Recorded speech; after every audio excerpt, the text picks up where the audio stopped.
So it's wonderful to have the opportunity to do some learning with you this evening. So a little bit of uncharted territory for reasons that we may come back to. What I'd like to do over these three sessions that we have together is look at three and maybe four. I call them early American rabbinic personalities who are, largely responsible for shaping Orthodox Jewish life in America. So I just want to spend a couple minutes by way of introduction, setting the stage. Most of the characters that we'll meet sort of begin their rabbinic careers 1880s and 1890s, first decade of the 20th century. So what's happening in America, in American Jewry, in this moment? Again, we could zoom in on any one issue or any one year, but just to take a kind of 30,000-foot view of American Jewish life at this moment. So I just wanted to begin with a couple of sources to set the stage and put things in context. And here's an excerpt from a book called Orthodox Judaism in America, which is a kind of rabbinic encyclopedia by Moshe Sherman. And he writes the following. He says, American Orthodoxy in the 19th century continued to struggle with an external social reality that challenged its religious integrity, whereas Jews in Europe until the 19th century lived socially apart from their Christian neighbors and did not participate in their culture. Again, that's a big generalization, but by and large, that's the case. American mores and secular values were powerful attractions to Orthodox Jews. Okay, there's no ghetto in America. Everyone's invited, including 18th century Sephardim, mid-19th century Germans, and Eastern European immigrants at the turn of the 20th century. While communal and social separation broke down in Western Europe in the first half of the 19th century and later in Eastern Europe, legal and social barriers between Jews and non-Jews were never prominent in America. For Orthodox Jews, the challenge to integrate aspects of American ways into their personal lives lured many away from traditional values. Okay? So the number that we usually throw around is, the pogroms in the early 1880s in Russia, lots of anti-Semitism driving Eastern European Jews out of Europe, migration to America, following early waves of Western European migration.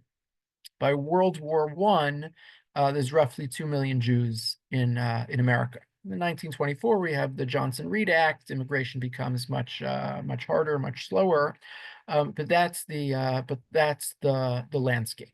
Okay. Now, as far as Orthodox Jewry goes, so it's very limited. It's very limited. You don't really have the first yeshiva until 1886. There's one yeshiva in the whole country in 1886. You have some shuls, but lots of acculturation and lots of assimilation. And here's just it's a little earlier, but a letter from a man called Rabbi Abraham Rice. Or actually, I don't know if he was a rabbi, but he said, my eyes tear daily over the lowliness of our generation in this land. For it's not merely the lack of knowledge which pervades this nation, such that it has almost no more spirit, that is Torah and commandments, but another plague exists in this country, which is the arrival of men who know not their right from their left. They rise to lead other individuals who err while following them. Okay, so it's a kind of free-for-all as far as Orthodox Jewish leadership goes. And people come and there's a big vacuum and everyone hangs up a shingle and says, I'm a Moel, I'm a Shochet, I'm a Melamed, I'm a rabbi. And, there's not a lot of quality control to go around. So it's against this backdrop that I wanted to just review with you. I know we all kind of have cultural literacy about the Pittsburgh platform, but it's a very important event in American Jewish history. It's a kind of watershed, and I just wanted to review it with you. Okay, it's 1885. It's a conclave of I think 19 reform rabbis. And even though the Pittsburgh platform is never sort of officially adopted by the reform movement, it takes on a life of its own, and it becomes sort of the identifying doctrine of 19th and then what becomes 20th century Reform Judaism. And again, at a time when there's not a big alternative, most Jews, see this, and most Jews are affiliating with and associating with this movement. Okay, so Pittsburgh Platform, 1885. Here are the doctrines of American Reform Judaism. And you could Google it. It's easy to find. It's not a secret document. It's all written in very plain English. 8 points. Okay, quickly, we recognize number one, in every religion, an attempt to grasp the infinite, in every mode, source, or book of revelation held sacred in any religious system, the consciousness of the indwelling of God in man. Okay, there's a God. We hold that Judaism presents the highest conception of the God idea as taught in our holy scriptures and developed and spiritualized by the Jewish teachers in accordance with the moral and philosophical progress of their respective ages. We maintain that Judaism preserved and defended amidst continual struggles and trials and under enforced isolation, this God idea is the central religious truth for the human race. Okay, monotheism. Number two, we recognize in the Bible the record of the consecration of the Jewish people to its mission as the priest of the one God, Mamlechas Kohanim, and value it as the most potent instrument of religious and moral instruction. We hold that the modern discoveries of scientific researches in the domain of nature and history are not antagonistic to the doctrines of Judaism, the Bible reflecting the primitive ideas of its own age, and at times clothing its conception of divine providence and justice dealing with men in miraculous narratives. Okay, so we kind of need to get with the times and update a very old book that was, of its age. Number three. We recognize in the Mosaic legislation a system of training the Jewish people for its mission during its national life in Palestine. And today we accept as binding only its moral laws and maintain only such ceremonies as elevate and sanctify our lives, but reject all such as are not adapted to the views and habits of modern civilization. Okay, so, there were 613 mitzvot. Those don't really apply anymore. What applies to us are the morals and the values of the Torah, and to the extent that there are rituals which are consistent with, quote unquote, the views and habits of modern civilization. So maybe those would still pertain, but not anything else. Number four. Okay, we hold that all such Mosaic and rabbinical laws as regulate diet, priestly purity, and dress originated in ages and under the influence of ideas entirely foreign to our present mental and spiritual state. They fail to impress the modern Jew with the spirit of priestly holiness. Their observance in our days is apt rather to obstruct rather than to further modern spiritual elevation. So anything to do with kashrus, tuma, tara, so that's not helping us, that's hurting us, that's all gone. Number five, we recognize in the modern era of universal culture, of heart and intellect, the approaching of the realization of Israel's great messianic hope for the establishment of the kingdom of truth, justice, and peace among all men. We consider ourselves no longer a nation, but a religious community, and therefore expect neither a return to Palestine, nor a sacrificial worship under the sons of Aaron, nor the restoration of any of the laws concerning the Jewish state. Okay, so Sefer Vayikra, anything to do with Korbanos, anything to do with return to Zion, the bracha of Ritzeh, and anything in that category is gone. And you know what else is gone? Zionism. Okay, this is number five, is very important in its historic moment. Okay, so Zionist movement is not taken off as a political movement, until a decade later. But there's the proto-Zionism. Nationalism is afoot in the second half of the 19th century all over Europe. And number five, the Pittsburgh platform says that's not us. We are not a nation. We have no intention of returning to Palestine. And we're a community, and we'll be our community wherever we are, in Berlin or in Philadelphia or in Pittsburgh or New York, wherever we happen to be. Okay. So, and this, by the way, remains the there's some exceptions, some notable exceptions to this, but the Reform movement actively disavows Zionism in 1885, and again until 1937 or later. That's sort of the official stance of the Reform movement. Number 6, we recognize in Judaism a progressive religion, ever striving to be in accord with the postulates of reason. We're convinced of the utmost necessity of preserving the historical identity with our great past.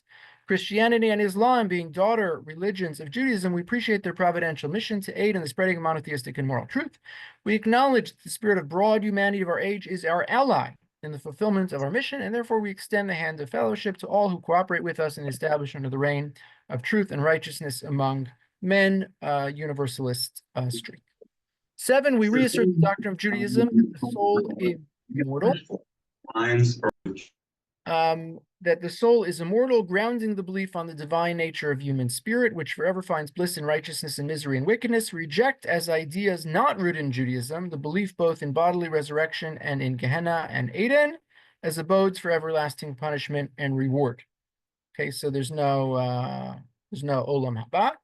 And in full accordance with the spirit of the Mosaic legislation, which strives to regulate the relationship between rich and poor, we deem it our duty to participate in the great task of modern times, to solve on the basis of justice and righteousness the problems presented by the contrasts and evils of the present organization of society. So that's again a kind of universal ambition to improve the world.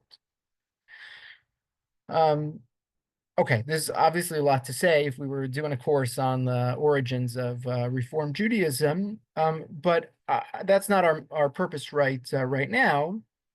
Our purpose is to understand how this forms the backdrop of Orthodox, inchoate Orthodox community at the end of the 19th century. Okay, so you can imagine what is going on in the minds of Orthodox Jews, religious leaders, Orthodox rabbis. Like, this is, quote unquote, and it's not a misquote, but like, this is what we're up against. Okay? This is the regnant Reform movement, active in America, which rejects, many of the Yud Gimel Ikrei Emuna that Orthodox Judaism takes for granted. And if we want to, keep the faith and keep members of the community in the faith and have them attached to traditional Judaism and Orthodox Judaism, so we have to defend against and maybe even go on the offensive against this agitation towards Reform Judaism. Okay. So let me just put a couple of other dates on the sort of on your radar. 1886. Correct me if I'm wrong. I believe that's when JTS is founded. It's either 1886 or 1888, I believe.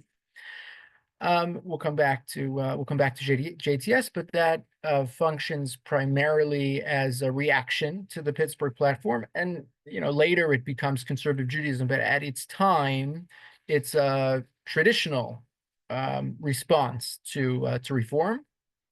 And if you took a time travel back from 2025 to the opening years of the Jewish Theological Seminary, you would probably say, like, oh, this is a pretty traditional place.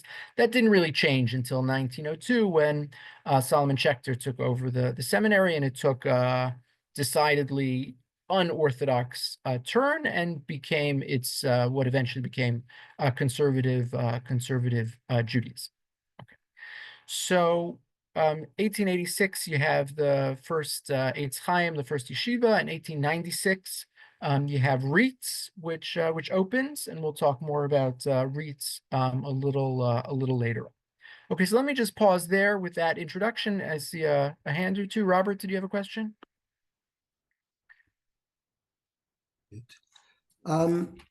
I know you mentioned, we're not going into the history of Reform Judaism and all the details, but one of the things I noticed on that platform, at least it's not expressly mentioned, they talk about rejecting rabbinic laws and so forth. There's nothing in the platform that deals with uh, being Shomer Shabbos, Sabbath observance. And given that, Sabbath observance, you know, became, was, a major issue even for frum Jews who came to the United States, given what working conditions were like and so forth. I was wondering, why that was, missing from the platform. Presumably their position was that, Sabbath observance is pretty much out the window with most of the other mitzvot they're talking about, but it's not expressly mentioned there. Yeah, so Sabbath observance, so I don't think they really mention any specific mitzvah, right? So these are general principles, and if you're saying that the Torah is not binding, so you keep the values. The Torah is not telling you that you can't go to work on Saturday. The Torah is telling you have a Sabbath and interpret that as you may. And again, this becomes one of the big dividing lines between the traditional and reformed communities. Okay, so the individual that I want to talk about with you tonight is a man called Rabbi Bernard Leventhal, and the three personalities, or three or four, that I want to discuss with you over these next few weeks are not household names. They're not the most important early American rabbis. I first came across Bernard Leventhal when I was doing some work on Rav Kook, and I kept seeing that Rav Kook visited America in 1924, and he corresponded with Rabbi Leventhal, and they met when Rav Kook was in New York, and I started doing a little digging.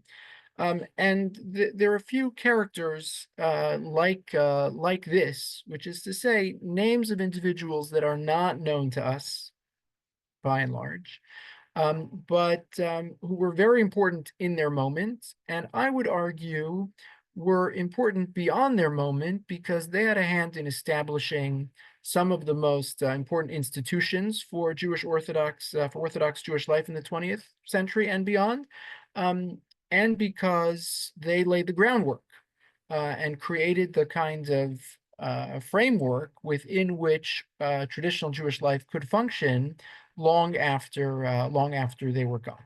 So there's no book on Bernard Leventhal. There's a little encyclopedia entry. You could Google him, and there'll be a couple paragraphs. So he's not forgotten, but I believe he deserves more attention than he's gotten, and we'll spend a few minutes learning about him and hopefully honoring his memory in the process. So let me say a word about his biography, and then I want to share with you, I would say five pieces, five vignettes, or five components to his extraordinary life that I think are relevant for today and forevermore. So Bernard Leventhal was born in 1865, the same year actually as Rav Kook. They were exactly the same age, even though Rav Leventhal lived much longer. He didn't die until 1952. He was born in a small Lithuanian town about 40 kilometers northwest of Kaunas. He had a long rabbinic lineage, and he was educated primarily at home by his father, and he learned for a time. His father was a communal leader, and over the course of his childhood and maybe young adulthood, soon to become Rabbi Bernard Leventhal, had the opportunity to meet a number of the Gedolim of Europe at the time and to learn from some of them, including Rabbi Samuel Moliver, one of the preeminent forces behind what will become religious Zionism, Rabbi Yitzchak Elchanan Spector, chief rabbi of Kovna, Rabbi Alexander Moshe Lapidus, one of the intellectual giants of Chibat Zion, Rabbi Yaakov Meir Robinson, and he also had a close relationship with Rabbi Chaim Ozer Brzezinski, who was one of the most important, not just Gedolim, but one of the most important political Jewish leaders of the end of the 19th and 20th century. In 1887, he was ordained by Rabbi Yitzchak Elchanan Spector and Rabbi Shmuel Moliver. He was married in 1886 to a woman named Minna Kleinberg, And Minna's father, Rabbi Lazar Kleinberg, who had served on Vilna's Beit Din, relocated to Philadelphia in 1890 at the behest of Rabbi Jacob Joseph, who was nominally the chief rabbi of New York at the time, and he became the rabbi of a shul of Russian immigrants, which was one of the oldest and largest Eastern European congregations in the city at the time. But Bernard Leventhal's father-in-law, this Rabbi Lazar Kleinberg, dies just a year or two after assuming this position. And in 1891, the congregation, having heard about this prodigy back in Eastern Europe, invites Bernard Leventhal to become their rabbi. He accepts, and he moves to Philadelphia in 1891. In a very short order, he becomes the rabbi of 6 congregations.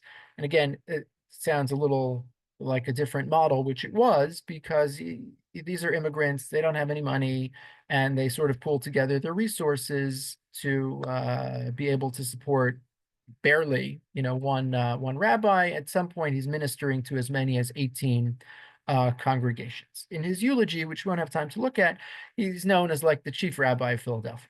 He never leaves. He's there for basically almost 60 years, and he is the force behind Philadelphia's Orthodox Jewish community, decades and decades. So he's responsible for building all kinds, as you would imagine, of infrastructure Jewishly in the community, an orphanage and sheltering society and Talmud Torah and the school, right on down the list.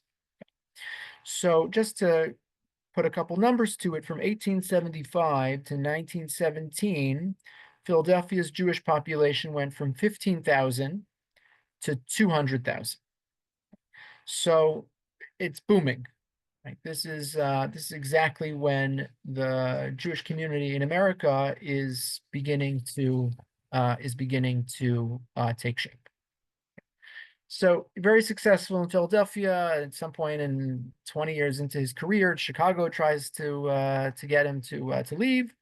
And at that point, Philadelphia offers him a lifetime contract with a big salary. The immigrants are doing a little better. They can afford to pay him a little more. And he has this lifetime contract, and really he does stay for almost the rest of his life. The first point I want to share with you about Rabbi Leventhal is his very deep and abiding commitment to Zionism. Okay, and again, keeping this in sort of direct opposition to the regnant anti-Zionist position of the regnant reform movement. So he had already had contact with Zionists in Eastern Europe.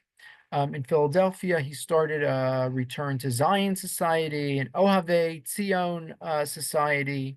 And it wasn't just in Philadelphia and other parts of that region. He organized chapters of Zionist activity. The first Zionist Congress in Basel was held in 1897.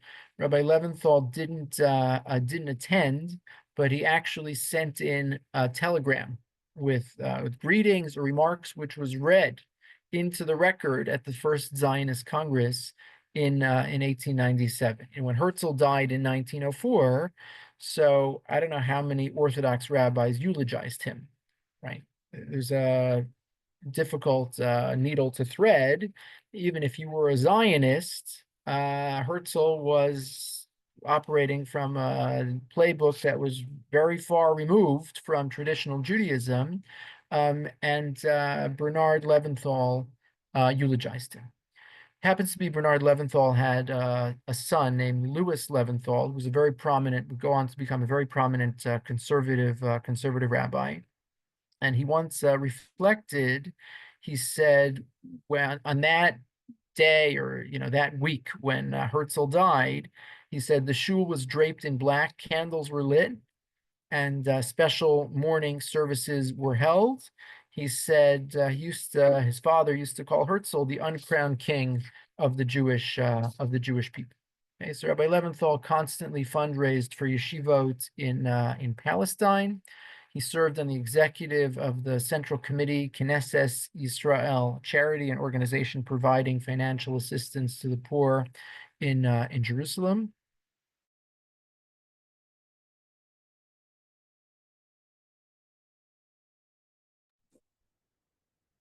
You got frozen, Rabbi. In 1924. Okay. You're freezing up. No, I can't see you at all.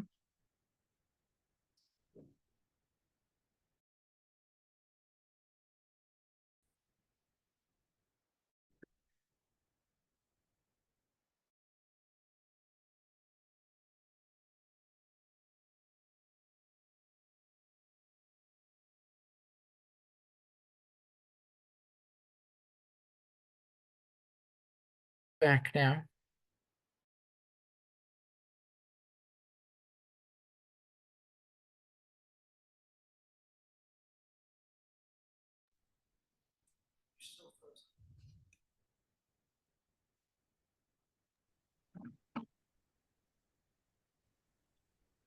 We don't hear you, Rabbi.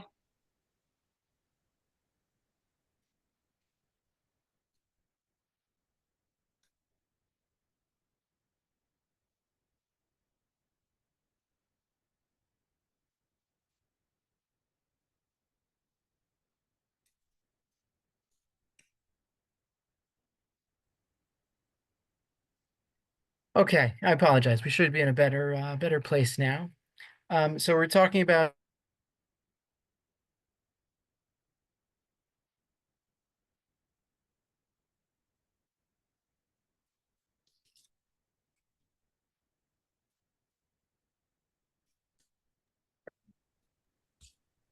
We still don't hear you or see you. Sorry.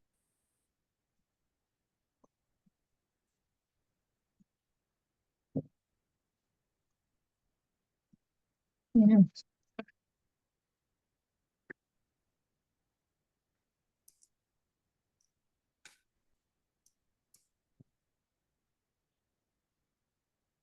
Perhaps if we all turn our cameras off, the rabbi will be able to have more bandwidth.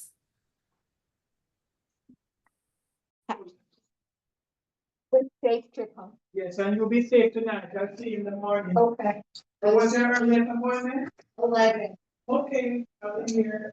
Okay, good. okay, with apologies, we were talking about the Zionism of Rabbi Bernard Leventhal, and when he entertained Rav Kook in 1924, when Rav Kook visited the United States, this developed into a longer-term relationship, and Rabbi Leventhal went on to fundraise for Rav Kook's yeshiva for many years following. So I just wanted to share one fascinating episode, which I think is not well known in Jewish history, and that was in 1922. January of 1922, Arthur Balfour was in America. He was attending a disarmament conference in Washington, D.C. So a group of 60 American Zionists decided they wanted to meet with the man that they considered a hero at the British Embassy.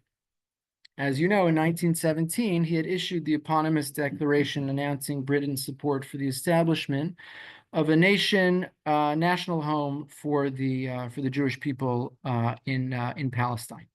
So I'll share with you, Rabbi Leventhal was tapped to make a presentation to read a tefillah at this ceremony. Imagine 60 American Zionists meeting, right? They got to meet the man who issued the Balfour Declaration, which was quite extraordinary.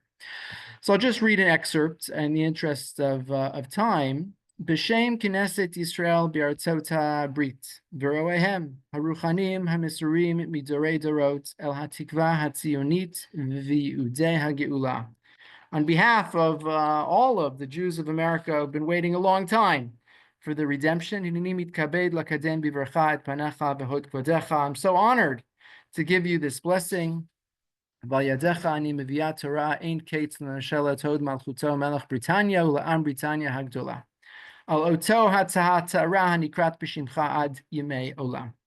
Okay, and to acknowledge and to thank the people of Great Britain and its government for this declaration which bears your name. Al oto hatzara hanikrat b'shimcha ad yimei olam, b'nei Yisrael makirei todahim.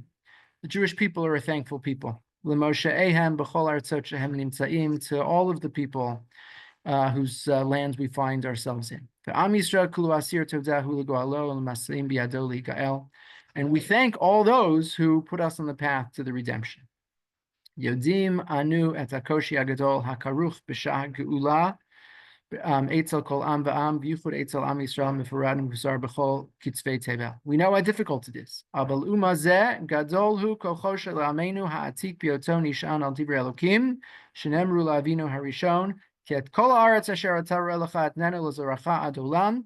But we're the people of faith because we know that this is the ultimate promise, and we know that it's happening now, thanks to you.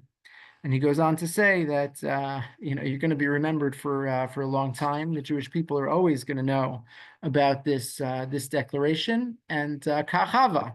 Right, here we are in 2025, and every school child who learns anything about Jewish history knows that there was something called the Balfour Declaration, and here was this group of Zionist leaders with Bernard Leventhal at its helm, thanking Lord Balfour quite personally for his dedication to the cause, and he responded and told everyone how moved he was by the words of Lord Balfour.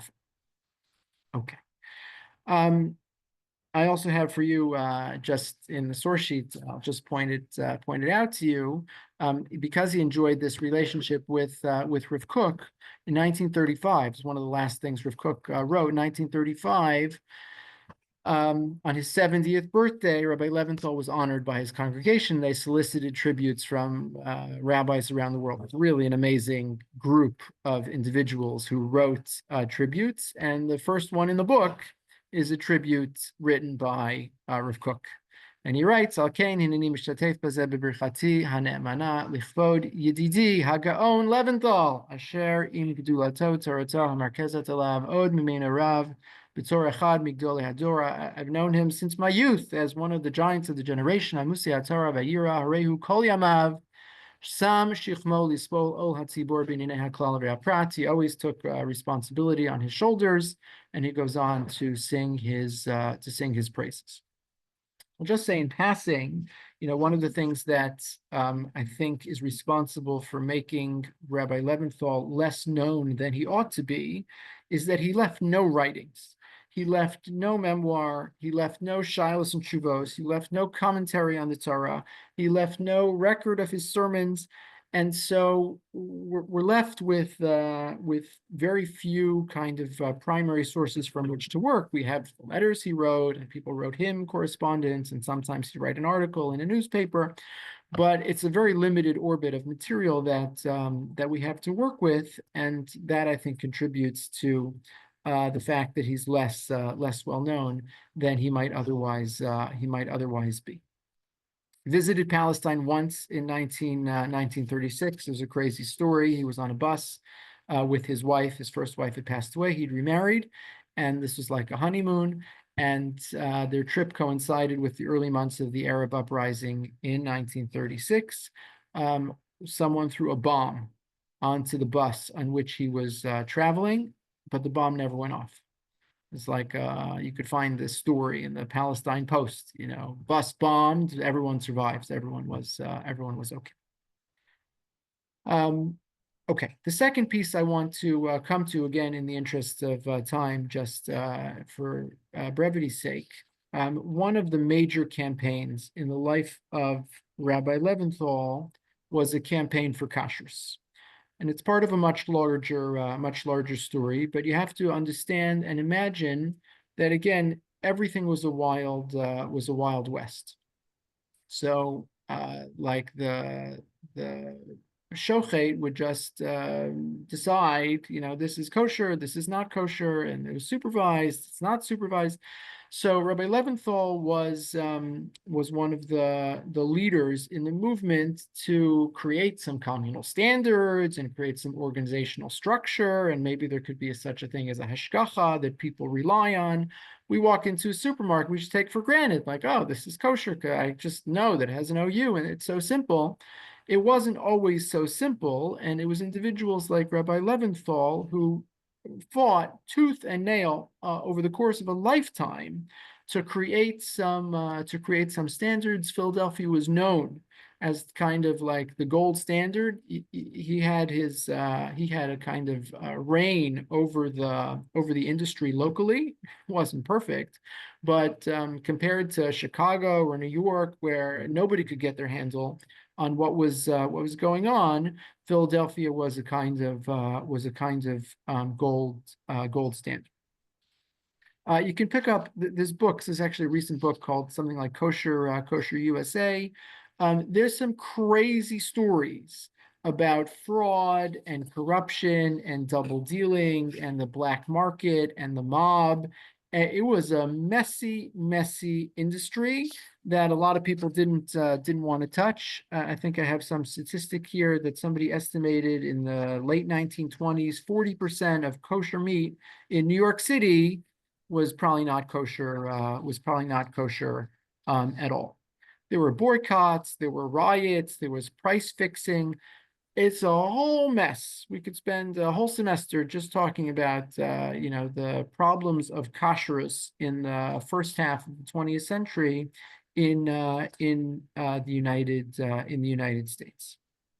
I'll just share with you in one legendary incident. There was an unscrupulous butcher who attempted to defraud customers. This was a common ruse, but he got called out on it. Instead of writing basar kasher, which means kosher meat, he just wrote basar. You just change like a tiny little adjustment. Just the kaf in the second word doesn't say, it's not a kaf, it's a bet. So you're just basar. Like, you just said meat twice. There's nothing, you're not advertising anything. But to the untrained eye, like, everyone just assumes that it's kosher. So Rabbi Leventhal made a public denunciation of this fraud, and said it's not kosher, not allowed to eat there, whatever. And the butcher accused the rabbi of defamation. He went to the police. The police dispatched a deputy with a warrant for the rabbi's arrest. And the guy was such a nudnik that he did it on a Friday afternoon because he knew the rabbi wouldn't be able to call anybody or get help going into Shabbos. So he was arrested. He made a phone call and had some bail posted, so he didn't have to spend Shabbos in jail. But we 21st century rabbis like to lament, like, oh, it's such a rough job to be a rabbi. I'm telling you, nobody's tried to throw me in jail yet. Okay, so we have it comparatively much easier. And I'll just on this topic, I'll share with you one source because I think it's so telling. There's a newspaper, which sort of journal rather, which functioned as the kind of communication arm of the Agudas HaRabbanim, which Rabbi Leventhal helped found, which was the Union of Orthodox Rabbis, founded in 1902. And one of the big functions was to try to get a handle on kashrus. Okay, it was founded in 1902 as a kind of response to Solomon Schechter taking over the Jewish Theological Seminary, and they made a big proclamation: if you want to be a member shul, you can't have ordination from anyone other than the yeshivos that we recognize, and they don't recognize JTS. Okay, and that's the beginning of this political game with big consequences. But just public service announcement published in HaPardes, and they put this out in Yiddish and in Hebrew and in English. They put it out over and over again. without getting into the details, there was a guy who started something called OK Laboratories. Okay. So OK Laboratories, kosher, as an OK, and I'm telling you that it's kosher. And you can see the whole announcement here, but just to summarize it for you, you could look at the bottom right paragraph. They're just saying this, they go on record. They say, Ish echad shme'olam lo lamad me'uma. There's a guy out there, he doesn't know nothing. Ve'eno yodea me'uma. Nothing. Am aretz gamur. In case you didn't hear us the first two times we said it, he's a total ignoramus. Lakach lo b'chutzpah gedolah tarasha eno holemes klal. Leimor zeh mutar v'zeh asur. He decided he's going to have authority to say what's mutar, what's asur. Okay, v'lios lemoreh l'rabim b'inyanei kashrus, and he's going to be like the guru of kashrus. And he put out this this pamphlet, which became hugely popular. It was called like Kosher Guide, something like that. I printed every year, hundreds, thousands of copies. Everyone's buying it, and they make this announcement: Lo yuman ki supar masa ha'asa kazeh lachshil betrefat Yisrael. It's a travesty. Ze ish yasad lo mischar asher b'shem OK Laboratories yikareh mafitz chavros mechodesh lechodesh, a monthly pamphlet puts out. They go on and on to say you can't trust it. It's nothing. It's a zero. And all these proclamations, you know how much they accomplish? Zero, right? The guy keeps publishing them and he keeps putting them out and people buy them and people rely on them. It's a whole war, it's a whole campaign to try to stop everything that's going on. That's a problem in the kashrus industry. Okay. So the third piece I want to mention, I just mentioned it in passing, was the fact that Rabbi Leventhal is responsible for founding major organizations, one of which was the Agudas Harabanim. And I just want to share with you one piece of correspondence from a file of 1,000 pieces of correspondence, some of the issues that Rabbi Leventhal was dealing with. And one of them, and this comes back, it's a recurring theme, and that is the calendar, the work week, and Shabbos. Okay, so there's a letter that he writes to Director of Public Safety in Philadelphia, and again, this is just representative of legislation and lobbying efforts and correspondence with politicians and with elected officials. My dear director, I'm compelled to lay before you on behalf of the hundreds of my co-religions affected thereby the hardships they are enduring due to the order recently issued by you for the strict enforcement of the Sunday closing law. Okay, blue laws. You're a Shomer Shabbos, you're an Orthodox Jew, you're trying to run your grocery store. So you're operating Monday, Tuesday, Wednesday, Thursday, Friday, closed on Shabbos, and then you need a 6th day to make a buck. You're open on Sunday, except the city ordinance now tells you you can't be open on Sunday. It's a holiday.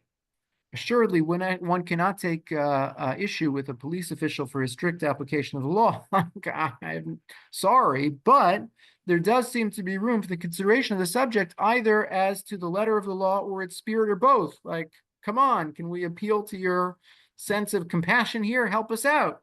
Hundreds of my co-religionists earn their subsistence through the sale of food articles, and only food articles, to the Jewish population of our city. And in turn, the Jewish population has so adjusted their merchandising activity to support these vendors and arrange their buying habits accordingly. As you're probably aware, the Jewish Sabbath falls upon this Saturday. And to the great preponderance of my co-religionists, it's forbidden to engage in trade or any activity on that day. Can you help us?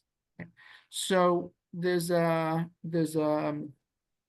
kind of communal responsibility, civic responsibility that's going, above and beyond just poskening is a chicken kosher. Even more than just building a mikvah, right? It's developing these relationships with the police and the local elected officials to be the representative, to be the ambassador of the Jewish community. In this case, for the Jews of Philadelphia. Okay. fourth issue I just want to share with you is Rabbi Levinthal's role in the founding of the Rabbi Isaac Elchanan Theological Seminary. So, as I mentioned, REITs began in 1896 in New York City. Why is it called the Rabbi Isaac Elchanan Theological Seminary? It's named after Rabbi Yitzchak Elchanan Spector, who never set foot in America, but was the Rebbe of so many of the Eastern European rabbis who had come to America. He was the Rebbe. He died in 1896. They're starting yeshiva in that year, so they name it after their Rebbe.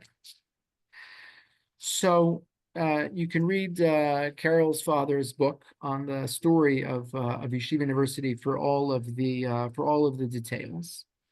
But I'll just say, as a shorthand version of the story, the only active rabbinical seminaries at the time were Hebrew Union College and the Jewish Theological Seminary. So from its earliest days, Rabbi Levinthal was involved in the yeshiva, in shaping its curriculum, in teaching at Yeshiva University. There was actually early on in the first decade in 1906. There was a strike. The students said, we're not being prepared enough to go out into the world. It sounds like they wanted more vocational training, secular studies, English language, and the Hanhala tried all kinds of ways to appease the students. They elected Rav Moshe Zvulun Margolis, the Ramaz, to be the president, but it didn't stick. So at some point, the yeshiva's leadership, together with other communal leaders, agreed to address the curricular concerns of the students, because they had lost confidence in the administration. And I'll just quote from Rabbi Clapperman's book. He said, to be the president of Yeshiva University, Carol has the book in front of her, it's page 96. Says, the mortality in office was high, the barbs sharp, the pressure merciless, and the credit nil. At this moment, the requirements called for a statesman, visionary, pacifier, scholar, and above all, a devoted servant. Who did they call? Rabbi Levinthal. Rabbi Levinthal was all of these and was respected by the students as well. All the qualities that fitted him for leadership singled him out as the one lone suitable personality, acceptable to the rabbis, the students, and the community alike. Okay, and so on June 22nd, 1908, the directors met to identify someone who was, quote, both outstanding in Torah and in worldly affairs to lead REITs, and Rabbi Levinthal was unanimously selected to be the president of the faculty. Okay. He accepted the position on condition that he could continue to kind of commute from Philadelphia. He didn't want to give up his stellar. It ended up being a short-lived arrangement, but he maintained his connection to the university, to the institution for really the next 60 years. And I'll just share with you a kind of epilogue to the story. Also a complicated story, but in 1940, Bernard Revel died. Okay, Bernard Revel was the founding president of what became Yeshiva University, and I think around 1916. Before yeshiva existed, right, there was REITs. REITs was the forerunner to yeshiva. So he was the force, and we could spend lots of time learning about the amazing man that was Bernard Revel. He died in 1940, and Rav Moshe Soloveitchik, who was the Rosh Yeshiva, died the following year. So 1941, there's a big vacuum. And it's a terrible time for the Jewish people, and it's World War II, and it's everything's a mess. So there's a question like, who's going to lead Yeshiva University? Who's going to lead REITs? So there's all kinds of jockeying for position, and Yeshiva University had an official relationship actually with Agudas Rabbanim at the time, of which Rabbi Levinthal was one of the co-presidents. There was a presidium. And in the end, as you know, Rabbi Joseph B. Soloveitchik, Rabbi Yashav Ber Soloveitchik, the Rav, would go on to replace his father as the Rosh Yeshiva. And then who's the question of who's going to replace Revel as the president. So who's the second president of Yeshiva University? Samuel Belkin. Okay. So how did that happen? Well, I don't know exactly how it happened, but what I do know is that very much in the camp of Rabbi Belkin was Bernard Leventhal. Belkin had been, Revel, by the way, had been a protege of Rabbi Leventhal. He writes glowingly about him in his recollections. He even credits Rabbi Leventhal with sort of encouraging him to go into the path of Jewish communal service. He had a close relationship with Dr.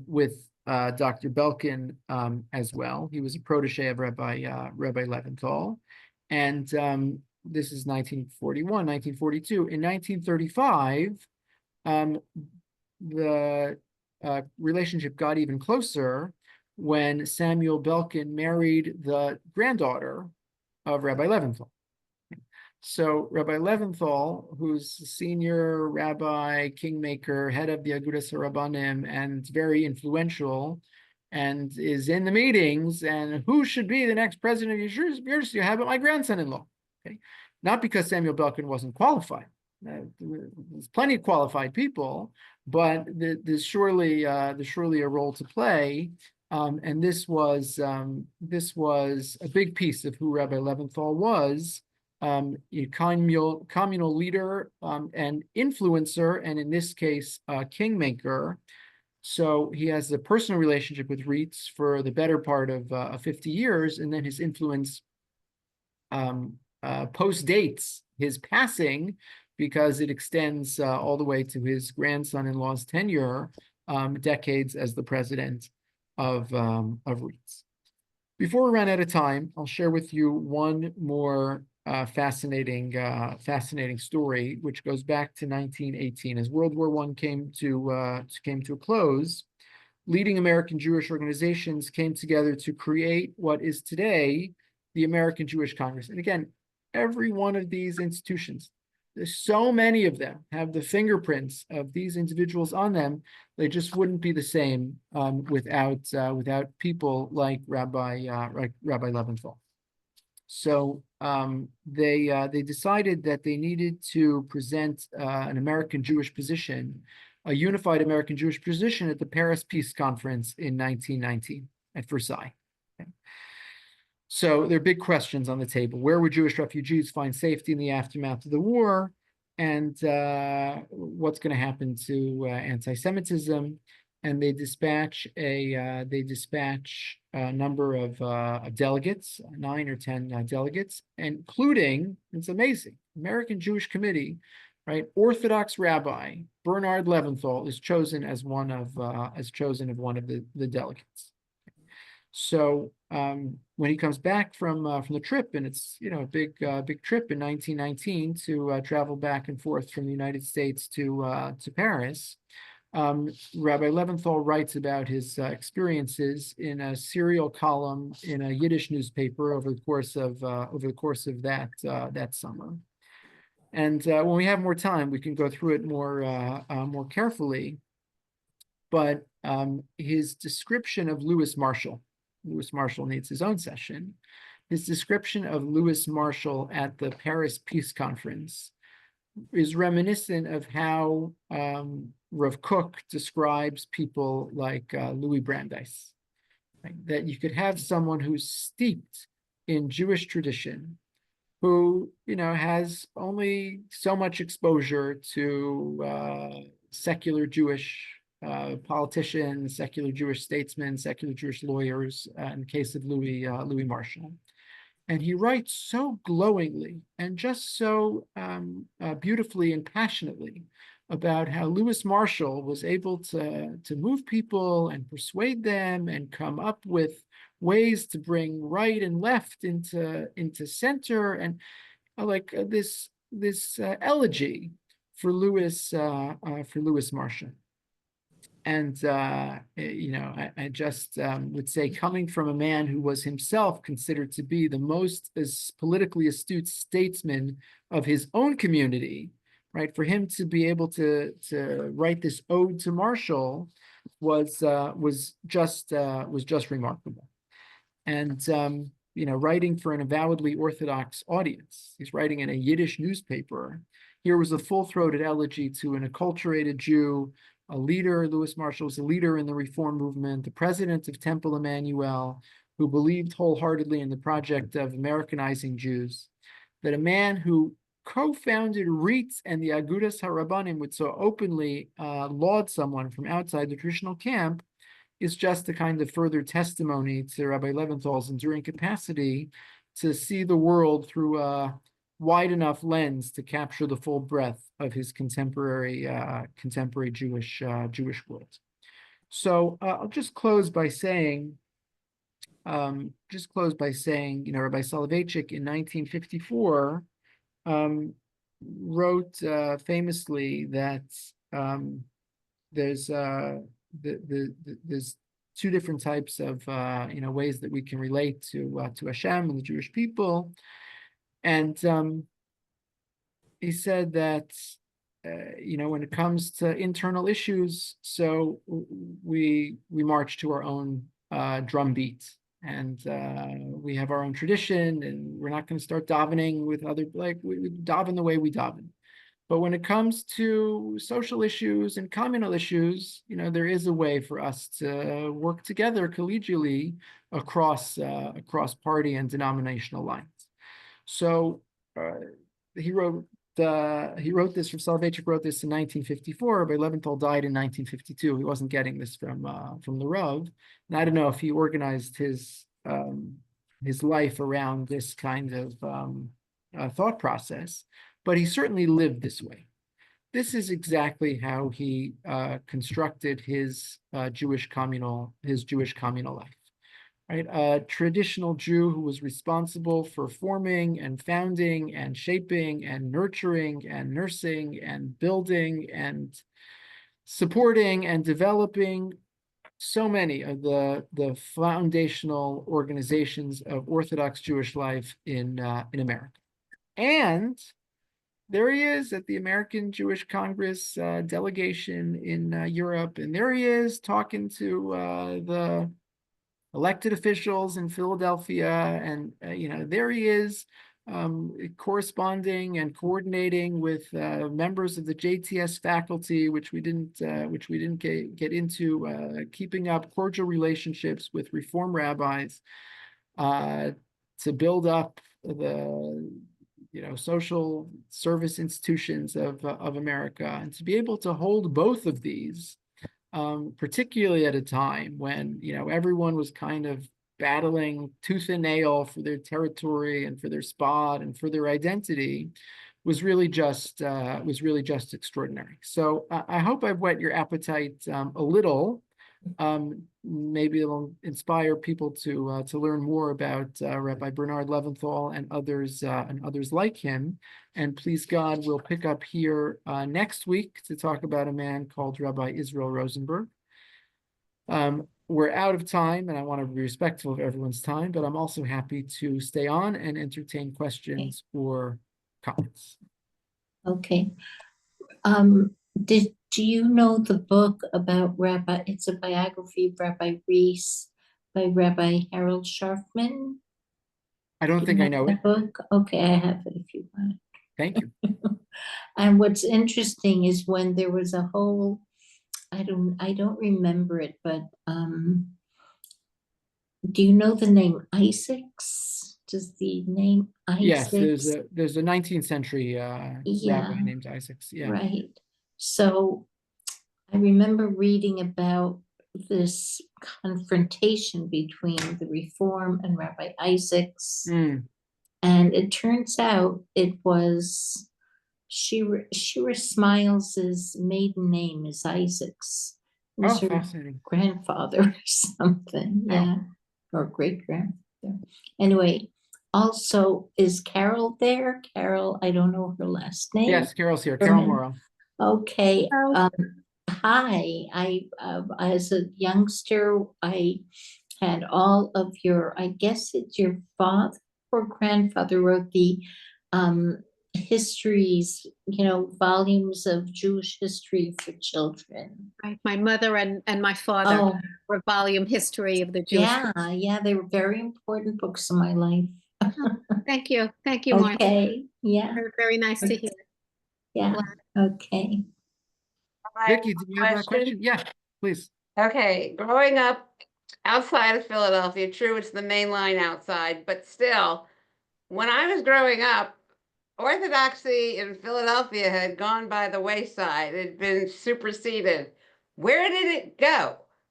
Yeah, that's it. Conservative Judaism was really dominant, and in some ways is still dominant in certainly in the down to, I don't know my way around Philadelphia, but in Yeah. Center City, right? So I don't know how many Orthodox schools are there in Center City, how many conservative schools are there in Center City, right? It's not even close.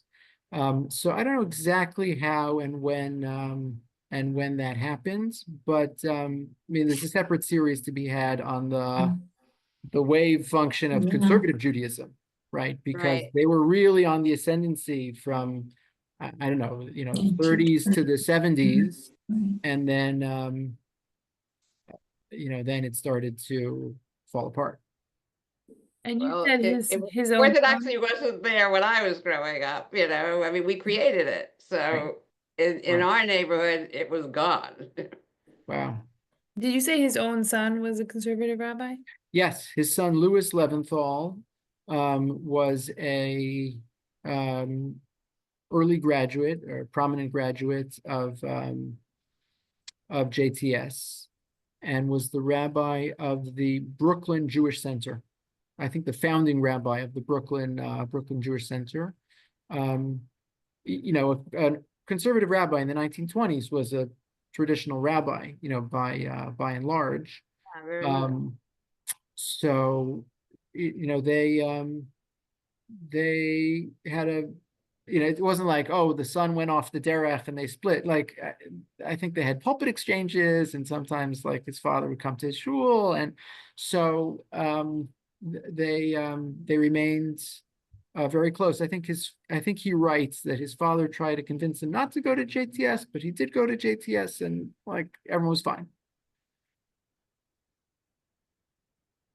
Rabbi? Yes, Nissan. It's Nissan, yeah. Thank you. I learned so much. I had never heard of Rabbi Leventhal. Nobody's heard of him. But I was I was touched by what you said in the beginning, how he maintains, he was Rav of 6 shuls at a time. I was in Philadelphia a few years ago for a dental meeting, and I learn every Shabbos, and I made them, oh, you're coming, that's great. And I had, the shuls were in walking distance, big shuls, empty. I remember there was, and Chabad is maintaining them. There was, I think, the Grosh Shul, and the other one may have been called Chassam Sofer. I don't remember for sure. And we actually went from one shul to the other with the minyan. In other words, we were the minyan going from one shul to the second one. And that was, and so they keep it the minyanim. And when you mentioned how he was Rav of 6 shuls at a time, that's what made me think of that. It's like in Israel, you have like a Rav Hashchuna, and they might be responsible for 10 shuls in a community or something like that. So it's not an unheard of model. It's just that we don't use it so much anymore. If you're still here and you're still interested, I'll just share with you. I didn't have time to get into it, but there's a couple more great sources that I'll just pull up for you. One is this picture, which is an amazing picture of Rabbi Leventhal in his later years with his granddaughter, who's a Belkin. Her name is Selma, I think, Linda Belkin. It sort of captures a lot of his personality. Also, I found in an archive, this is mostly in Temple University in Philadelphia, there's a huge archive of his stuff. This is a letter from Shaul Lieberman. It's amazing. He has perfect handwriting. You could read every word. And he says, I'm so sorry. I apologize. I don't usually do this. We've never met, and I'm so sorry that our first correspondence is this. It's 1941. And he says, can you help out this guy? It's a guy, this is his name, and he just moved to Philadelphia, and he's a refugee, and he's a big Talmid Chacham, and we need to find him some parnasa, and can you help him out? So I don't have the answer, right? Like, so I don't know what happened, but a letter from Shaul Lieberman, like, everyone knows your reputation, Rabbi Leventhal, you're the chief rabbi of Philadelphia. If anybody can make this happen, you can make it happen. And there's 1,000 letters like this, from literally all over the world. He has a correspondence with the rabbi in South Africa, and he's dealing with somebody, in Poland, and in 7 different languages. It's Russian and Yiddish and English and Hebrew and Polish. So there's so much more to talk about, but at least to give you a flavor for who this is. The Rabbi, the biographies of Louis Brandeis and how he rallied Judaism and overcame the Pittsburgh platform to help out in Zionist is an amazing story. I think they were contemporaries, Louis Marshall and Brandeis. Yes, there's actually, I don't know if I was going to say a famous article. I don't know if it's a famous article, but Jonathan Sarna, who's the foremost historian of American Jewish history, has an article, the title of which is something like 2 lawyers named Louis, and it's a story of Louis Brandeis and Louis Marshall. But yes, what Brandeis did was amalgam the story of Jewish liberation and American democracy and fused them. And in that fell swoop, overcame everything that the Pittsburgh platform was trying to achieve.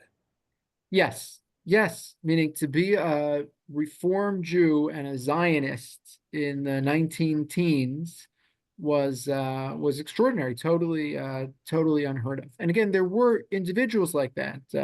Rabbi Stephen S. Weiss was another example of a avowed Zionist, an avowed Reform Jew, but they were the exception. They were really in the minority.